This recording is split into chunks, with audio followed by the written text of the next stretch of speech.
नमस्कार दोस्तों। आज हम लोग पुनः नए जीके के साथ उपस्थित हुए हैं। पहला प्रश्न है, किस देश के क्रिकेटर भानुका राजपक्षे ने अंतर्राष्ट्रीय क्रिकेट से संन्यास लेने की घोषणा की है? किस देश के क्रिकेटर भानुका राजपक्षे ने अंतर्राष्ट्रीय क्रिकेट से संन्यास लेने की घोषणा की है? तो ये है श्रीलंका देश के। किस देश के हैं? श्रीलंका देश के हैं। ठीक है, इसके बारे में महत्वपूर्ण बातें देखते हैं। श्रीलंका देश के क्रिकेटर भानुका राजपक्षे ने अंतर्राष्ट्रीय क्रिकेट से संन्यास लेने की घोषणा की है। भानुका राजपक्षे ने 30 साल की उम्र में टेस्ट क्रिकेट के सभी प्रारूपों से संन्यास लेने की घोषणा करी थी और उन्होंने अपने करियर में 44 एक दिवसीय यानी कि वनडे इंटरनेशनल मैच जो है अंतर्राष्ट्रीय मैच 30 T20 अंतर्राष्ट्रीय मैच खेले हैं। यानी कि 2020 30 मैच खेले हैं और वनडे मैच 144 खेले हैं। नेक्स्ट प्रश्न की ओर बढ़ते हैं।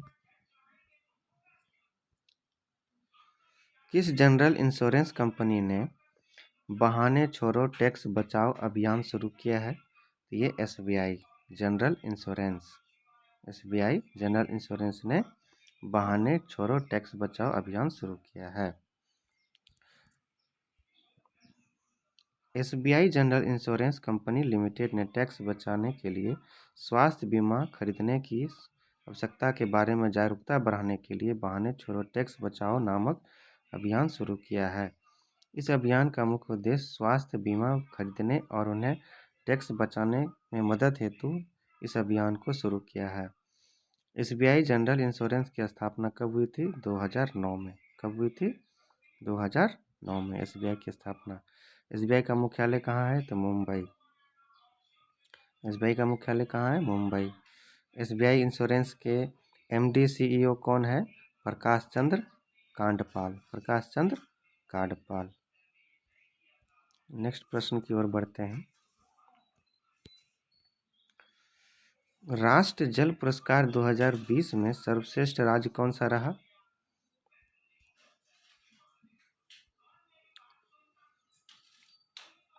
राष्ट्र जल पुरस्कार 2020 में सर्वश्रेष्ठ राज्य कौन सा रहा? तो उत्तर प्रदेश। कौन सा राज्य रहा? उत्तर प्रदेश। राष्ट्र जल पुरस्कार में 2020 में सर्वश्रेष्ठ राज्य की सूची में उत्तर प्रदेश शीर्ष स्थान पर रहा, जबकि राजस्थान दूसरे स्थान पर और तीसरे स्थान पर तमिलनाडु राज्य रहे। केंद्रीय जल शक्ति मंत्री गजेंद्र सिंह शेखावत ने 2020 के लिए तीसरे राष्ट्रीय जल पुरस्कार के विजेताओं की घोषणा की। इसमें एक पुरस्कार, प्रशस्ति पत्र, ट्रॉफी और नगद पुरस्कार की राशि दी गई, जिसमें उत्तर प्रदेश के मुजफ्फरनगर को उत्तरी क्षेत्र का सर्वश्रेष्ठ जिला पुरस्कार दिया गया। किस चीज़ के लिए दिया गया? उत्तर प्रदेश के मुजफ्फरनगर को सर्वश्रेष्ठ जिला पुरस्कार में दिया गया। नेक्स्ट प्रश्न की ओर बढ़ते हैं।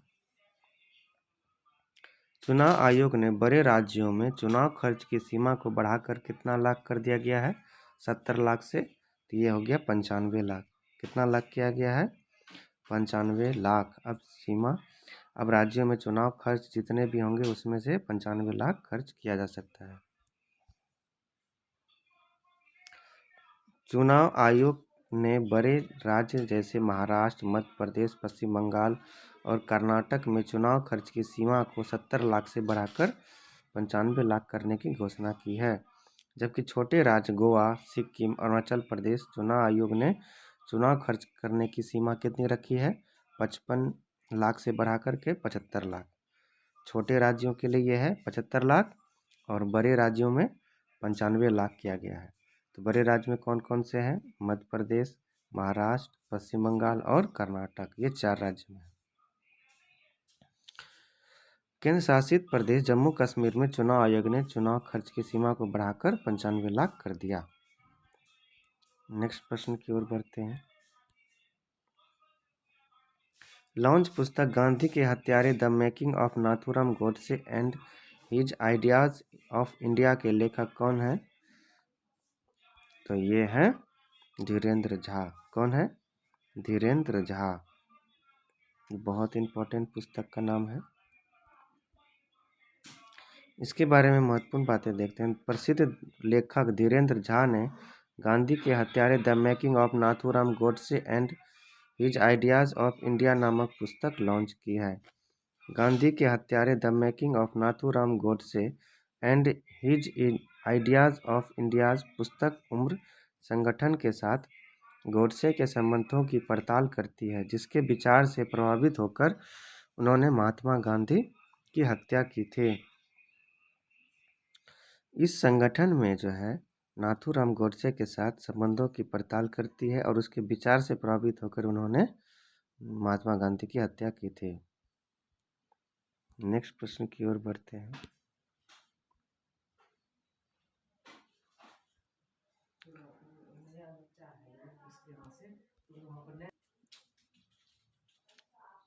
KVIC ने किस शहर में भारत की पहली mobile honey processing van launch की है? KVIC ने किस शहर में भारत की पहली mobile honey processing van launch की है? ये है गाजियाबाद। कहाँ पर किया है? गाजियाबाद। खादी और ग्रामोद्योग आयोग के अध्यक्ष विनय कुमार सक्सेना ने गाजियाबाद के सिरोरा गांव में देश की पहली mobile honey processing van launch की है। इस मोबाइल को खादी ग्रामोद्योग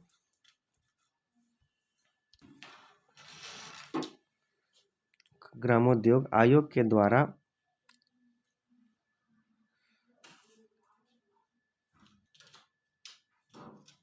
15 लाख रुपए की लागत से डिजाइन किया गया है, जो कि 8 घंटे में 300 ग्राम शहद तक संशोधित कर सकती है। इस वैन में एक प्रशिक्षण प्रयोगशाला भी है, जो तुरंत शहद की गुणवत्ता की जांच करने में सक्षम है। नेक्स्ट प्रश्न की ओर बढ़ते हैं। पीटर बोगदानोविच का 82 वर्ष की आयु में निधन हो गया। पीटर बोगदानोविच का 82 वर्ष की आयु में निधन हो गया। वो क्या थे? एक प्रसिद्ध लेखक थे। क्या थे वो? प्रसिद्ध लेखक थे।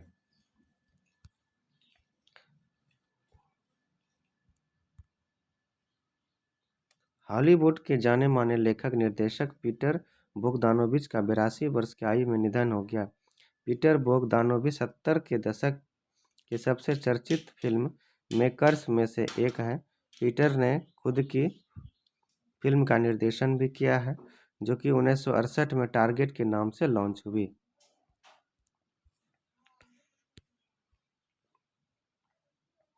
असम राइफल उत्तर के 20वें आईजी के रूप में किसे नियुक्त किया गया है? असम राइफल उत्तर के 20वें आईजी के रूप में किसे नियुक्त किया गया है? तो विकास लखेरा। किसे नियुक्त किया गया है? विकास लखेरा। मेजर जनरल विकास लखेरा ने असम राइफल के 20वें महानिरीक्षक का पदभार ग्रहण किया है। विकास लखेरा असम राइफल के 19वें आईजी बीपीएस कौशिक की जगह लेंगे। लखेरा ने वेलिंगटन की रक्षा सेवा स्टाफ कॉलेज में स्नातक डिग्री हासिल की थी। लखेरा को वर्ष 1990 में सिख लाइट इन्फेंट्री रेजिमेंट में शामिल किया था।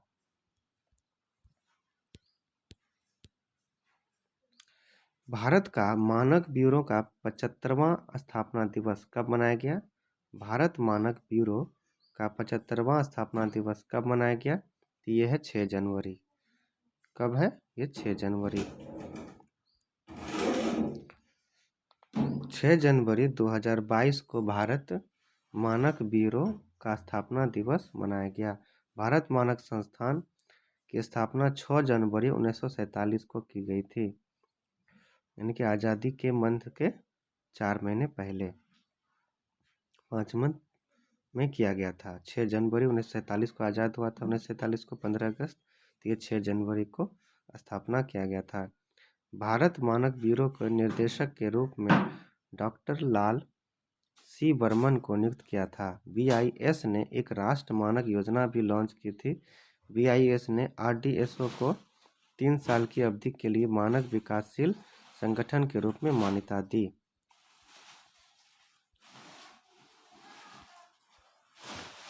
नेक्स्ट है, ओपेक के नए महासचिव के पद पर किसे नियुक्त किया गया है? ओपेक के नए महासचिव के रूप में किसे नियुक्त किया गया है? तो ये है हैथम अल पेस, हैथम एट गिस। पेट्रोलियम निर्यातक देशों के संगठन ओपेक ने कुवैती तेल कार्यकारी हैथम अल घिस को अपना महासचिव बनाया है। किसे बनाया है? हैथम अल घिस को ओपेक का नया महासचिव बनाया है। कुवैत पेट्रोलियम कॉरपोरेशन के अनुभवी साल 2017 से जून 2021 तक ओपेक के महासचिव रहे मोहम्मद बैरिकिडो की जगह लेंगे। ओपेक का मुख्यालय कहाँ है? तो वियना। ओपेक का मुख्यालय कहाँ है? तो वियना। ओपेक की स्थापना कब हुई? 1960 में।